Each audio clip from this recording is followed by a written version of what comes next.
이번 시간에는 확률 변수의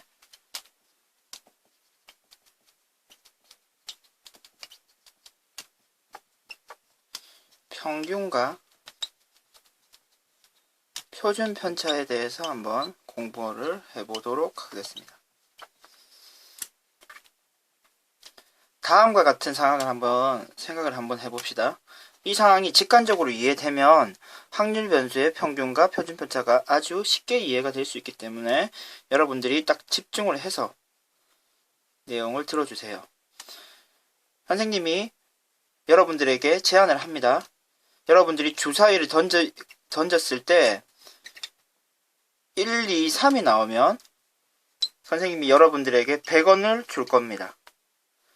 근데 만약에 주사위 눈이 4, 5, 6이 나오면요, 선생님이 여러분들에게 200원을 주려고 합니다. 그러면은 여러분들이 이제 지금 주사위를 이제 실제로 던질 것입니다. 실제로 주사위를 던졌을 때 나오는 숫자가 있겠죠. 나온 숫자가 있을 텐데, 그때 그러면은 여러분들이 어떤 숫자가 나오고 여러분들이 돈을 받을 때 돈을 얼마 정도 받을 수 있다고 기대할 수 있나요? 기대값이라는 표현을 많이 쓰는데요. 기대할 수 있는 돈이 얼마인가요? 100원인가요? 200원인가요? 100원이나 200원이라고 얘기할 수는 없겠죠. 그래서 이때 기대할 수 있는 금액이 150원 정도라고 얘기를 할 수가 있는데요.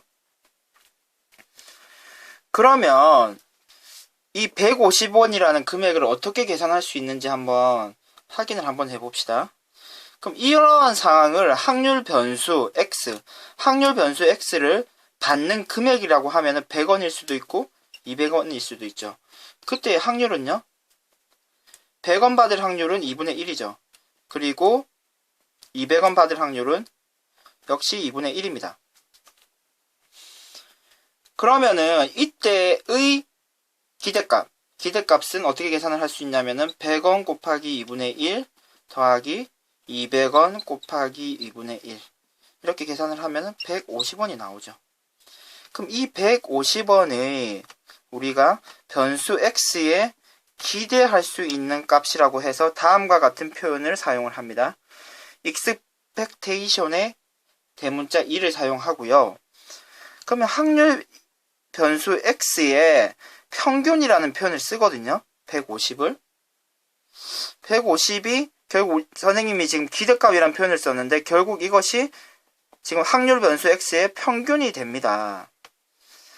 그러면 여러분들이 알고 있는 것과 원래 알고 있던 평균과 이 내용을 조금 연결을 한번 해보면 여러분들 반 키의 평균이 160 만약에 8cm라고 한다 그러면 선생님이 여러분의 반에 가서 한 명을 골라냈을 때 그 애의 키가 얼마쯤 된다고 기대할 수 있을까요? 아마 상식적으로 168이 될 가능성이 아마 높을 것입니다. 그렇게 얘기할 수 있고요. 그런 점에서 우리 평균이라는 것은 그 자료를 대표하는 값이기도 하지만 그리고 역시 그 상황 내에서 자료들의 상태를 나타낼 수 있다고 기대할 수 있는 값이기도 합니다. 그런 의미에서 expectation을 쓰고요. 변수, 확률 변수 x 이런 식으로 이제는 평균을 표시하고요. 그럼 직접적인 계산은 어떻게 하나요? 둘을 곱해서 더하기 또 둘을 곱하면 위아래를 곱해서 다 더하면은 이 x가 되고요. 그러면은 이 선생님이 직관적으로 지금 설명을 했는데 다음과 같은 방법을 통해서 수치적으로도 정확하게 확인할 수 있는 식이 있습니다. 다음과 같이 한번 나타내 봅시다.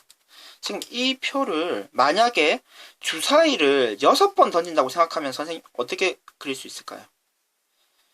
확률 변수 100, 200이 되고요. 만약에 주사위를 6번 던진다고 생각하면은 3번 나온다고 생각할 수 있겠죠?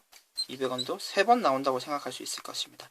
그것을 선생님이 F라고 표현하고 다음과 같은 공식을 여러분들이 확인을 한다 그러면 바로 연결이 될 수 있을 것 같네요. 연결되시나요?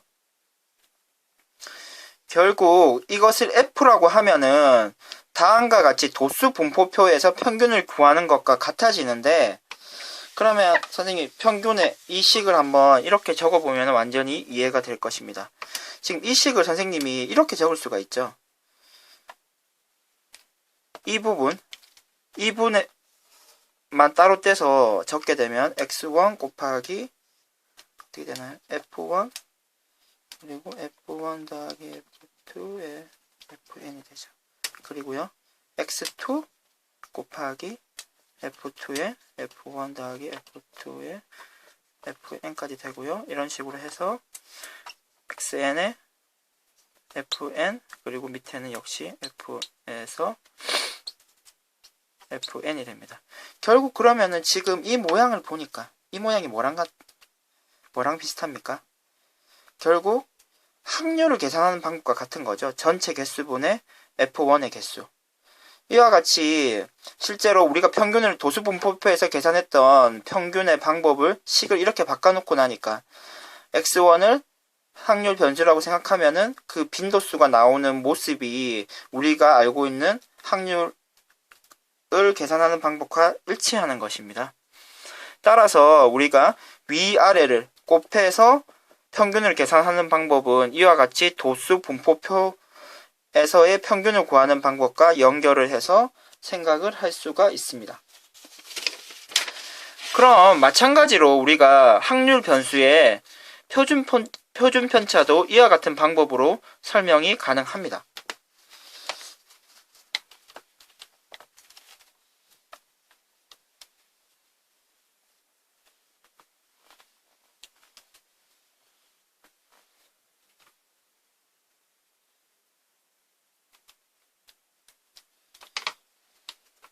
그럼 표를 조금 더 일반화시켜서 동아리에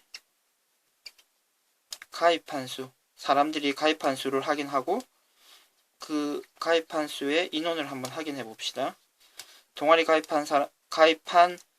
한 개 가입한 사람들은 4명이 있고요. 2개 가입한 사람은 3명이 있습니다. 3개 가입한 사람은 2명 있고요. 4개를 가입한 사람도 1명이 있습니다. 그럼 전체 인원은 10명이 되네요. 그럼 실제로 이 수치를 가지고 평균을 계산하면요 2가 되고요. 분산을 계산하면 1이 됩니다. 그럼 지금 이 내용을 우리가 도수 분포표로 한번 나타내 보면요 다음과 같이 표현이 가능할 것입니다. 확률 변수를 1, 2, 3, 4가 되겠죠. 그때 확률은요 전체 10명 1이라는 가입한 사람이 1 어떤 10명 중에 제가 1명을 뽑았을 때 동아리 가입한 것이 한 개일 가능성이 한 10분의 4 정도 된다고 생각할 수 있죠. 10분의 3, 10분의 2, 10분의 1이 됩니다. 이때 평균 계산을 어떻게 한다고요? 위아래를 곱해서 더한다고 얘기를 했죠. 그럼 실제로 한번 해볼까요? 실제 계산할 때는 다음과 같은 방법을 쓰면 편합니다. 10이 모두 일치하기 때문에 1 곱하기 4, 2 곱하기 3, 3 곱하기 2, 4 곱하기 1 그러면 10분의 20이 됩니다. 결국 우리가 도수 분모표에서 계산하는 숫자와 같은 숫자가 나왔습니다. 그러면 표준 편차 분산도 한번 계산을 한번 해보도록 합시다. 그럼 선생님이 그런 얘기를 계속 전 수업 시간에 했습니다. 분산을 계산을 할 때는 다음과 같은 방법도 가능하다고 했죠. 별량의 제곱의 평균에서 평균의 제곱을 빼주면 되는 거죠. 그럼 별량 아까 전에 확률 변수의 평균은 다음과 같이 나타냈었죠. 그럼 별량 제곱의 평균은요? x를 제곱한 거의 평균이 되겠죠. 그리고요 평균은요 지금 이렇게 나타내기로 했기 때문에 다음과 같이 표현이 가능합니다.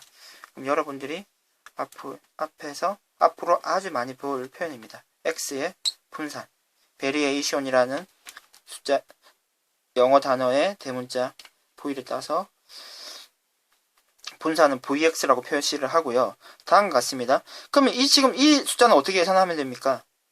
그렇죠? 위에 숫자를 제곱해서 10분의 4를 곱하고 제곱해서 10분의 3을 곱하고 제곱해서 10분의 1을 곱하면 됩니다.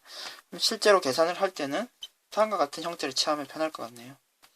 1의 제곱 곱하기 4 2의 제곱 곱하기 3 3의 제곱 곱하기 2 4의 제곱 곱하기 1 다음과 같이 계산을 하고요. 평균은 2였죠? 2의 제곱을 빼주면 됩니다. 그럼 실제로 도수분포표에서 계산한 숫자와 같은 숫자가 나오게 됩니다. 다음과 같은 방법으로 이제 확률 변수에서 평균을 표준 편차를 계산하는 경우가 많고요. 이것이 계산이 실제로 더 편합니다. 하지만 지금 우리가 원래 알고 있던 그러면 먼저 그것부터 마무리를 확인을 한번 합시다.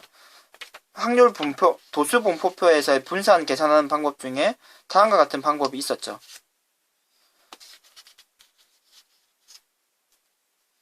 그럼 이 방법하고 이 방법의 지금 연결관계를 확인할 수 있겠습니까? 지금 이 부분만 보면 어떨까요? x1의 제곱 곱하기 이 부분. 결국 이 부분이 되는 거죠. x2의 제곱 곱하기 다음 이 부분이 이 부분이 될 거고요. 그리고 마무리로 이 부분이 될 것입니다. 결국 이 분산 두 번째 공식을 이용한 도수분포표에서 이용한 방법이 이 방법이라고 이해를 하면 될 거고요. 그리고 한 가지 더 식이 있었죠. 원래 우리가 도수분포표에서 분산을 계산은 이와 같은 방법을 더 많이 쓰지 않습니까? 실제로 그러면 이와 같은 방법도 가능히 합니다. 네, 계산이 조금 복잡하긴 해지는데요. 그래서 실제 계산은 1번 방법으로 앞에 방법으로 많이 하고, 이런 표현도 문제가 출제가 되기 때문에 확인을 해 두어야 합니다. 그럼 이와 같은 분산 첫 번째 도수분포표의 식은 우리가 편차 제곱의 평균이라고 생각할 수 있습니다. 따라서 다음과 같이 표시를 합니다. 편차 제곱의 평균이 되는 거죠. 괜찮습니까? 다음과 같이. 그리고 실제 계산은 어떻게 하면 될까요? 지금 평균이 2였기 때문에 그러면은 편차는 1에서 2를 뺀 게 되죠. 여기다가 10분의 4를 곱해주고요. 평균을 계산하는 거니까요. 2 빼기 2의 제곱 곱하기 10분의 3 해주고요. 3 빼기 2의 제곱 곱하기 10분의 2 해주고요. 그리고 4 빼기 2의 제곱에 10분의 1을 곱해주면 되는 거죠. 이와 같이 계산을 하면요. 실제 계산을 하면 1이 나오는 것을 확인을 할 수가 있습니다. 그리고 이렇게 계산하는 것도 역시 이 부분을 확인하면요. 지금 이 부분이 이렇게 표시가 된 거죠. 괜찮습니까? 그러면 이렇게 확률 변수에서 실제로 평균과 분산을 계산하는 방법을 하긴 했는데요. 마지막으로 한번 정리를 하면요. 딱 이 내용만 정확하게 기억해도 많은 문제를 풀 수가 있습니다. 평균. 계산 어떻게 한다고요? 위아래를 곱해서 더하면 됩니다. 그리고 분산 계산은요. 이와 같은 방법을 많이 쓴다고 한 거죠. 그럼 이 숫자는 이 방법을 통해서 계산을 할 수가 있고요. 이 숫자는요. 변수의 제곱이죠. 제곱을 해서 곱합니다. 제곱을 해서 곱하고요. 제곱을 해서 곱하고요. 제곱을 해서 곱해서 다 더하면 됩니다. 그리고 이 식은 Vx는요. 원래의 방법 편차의 제곱의 평균으로도 계산을 할 수가 있지만 이 표현은 시험에 출제가 되지만 실제 계산은 이 방법을 많이 사용하지는 않습니다. 그럼 이상 수업을 마치도록 하겠습니다.